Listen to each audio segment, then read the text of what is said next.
Tablighi is known to be a person who goes out on the path of Allah subhanahu wa ta'ala. He goes out on the path of Allah, he's calling people to the masjid, he's inviting people, and that's not all that he's doing. That's not all that he's doing. He's going out with the sunnah libas, he's going out with the sunnah libas, he's going out to call people to La ilaha illallah Muhammadur Rasulullah. And my brothers, look at the life of Hazrat Abu Bakr radiyallahu anhu.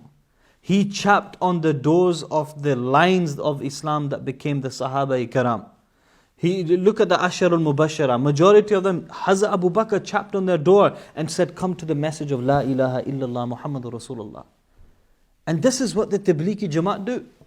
They go and invite people to the kalima La ilaha illallah Muhammadur Rasulullah, and they go to the Muslims to encourage them to come to the masajid, because of the environment, the society that we live in. We have beautiful masjids, but they're completely empty. And this is where we need to come to an understanding that the Tablighi Jamaat brothers are actually doing some really, really good work. Now let me give you a personal story of mine. I remember when I was not practicing, I was in my house. My mum was away to Pakistan. I was alone in the house. And then I hear the doorbell go. And I'm like, who is this? So I'm looking in the window and I see a few guys with beards. And I'm like, what do I do, man? What's going on? These guys are here. I don't know what they're here for. So when I went out and the guy seen me, he obviously was my neighbor as well. So he realized that, this guy, whatever. So he just said, look, we're getting together in this house where we're trying to establish prayer, and we're going to have some food, we're going to be together. And then what happens is, I'm like, okay. So I shut the door, and then I'm sitting there and I'm thinking, I felt bad. There was this guilt inside me. I was like, I should just go, man. So then I ended up going, and the brother, Allah give him Jazai Khair, I went there, and the brothers are feeding me and they're being so nice. And this was the first encounter that I had with religion, you could say, right? On that level, right? Which encouraged me to become practicing today. And after joining, then I went away on Jamaat. I went for 10 days. So I was out on the path of Allah for 10 days. I was staying in different masjids. I was going and telling people to come to the masjid. And then we were doing, we were learning Quran, we were learning the kalimas, we were learning how to pray and what to do and so on. And the Tablighi Jamaat brothers then encouraged me to go to itikaf. After itikaf, then I made a habit of going. And this is what linked me, encouraged me, motivated me, drove me to take admission within the Alamiya program, with the program of Sharia. This is what drove me to do it. It was that brother that chapped on my door. So we should not underestimate these brothers coming to our door. And look, in the whole world, I do not think this would be an understatement to make. In the whole world, there's dawah happening, there's masjids being built, there's literature being published. But the Tablighi Jamaat, there's one other thing I've noticed. They completely, and Brother Azam asked me this. He goes, how do they finance themselves? And you're going to find this amazing. They do not ask for funds. They do not even need funds. They are self-sufficient.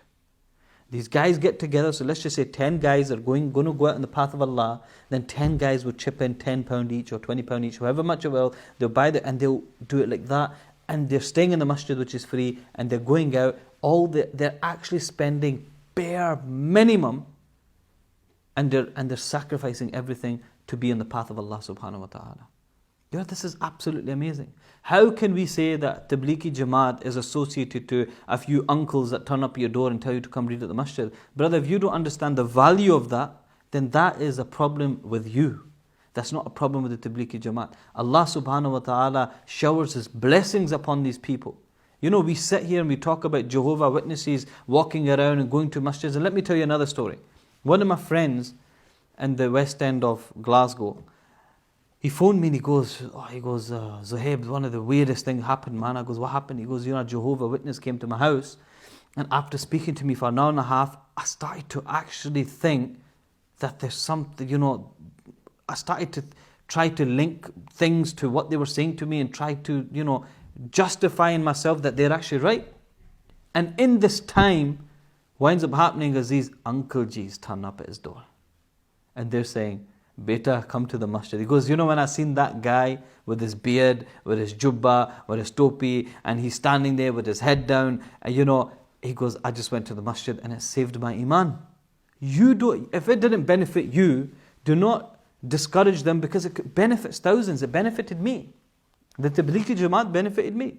So my brothers, my message essentially here is that don't underestimate the power of dawah that these brothers do on a daily basis. They sacrifice their work, they sacrifice everything, their household, their families, and they come and stay in the masjid on the floor. They sacrifice their king-size beds and they come and sleep on the floor, masjid floor, and then they're traveling from one place to another place to another place. So there's a few things here. They're sleeping on the floor. There's no consistency in terms of where they're living. They're moving, they're on the move all the time. There's brothers here that are out for a year, 40 days, 3 days, 10 days, and 4 months, and whatever the case is.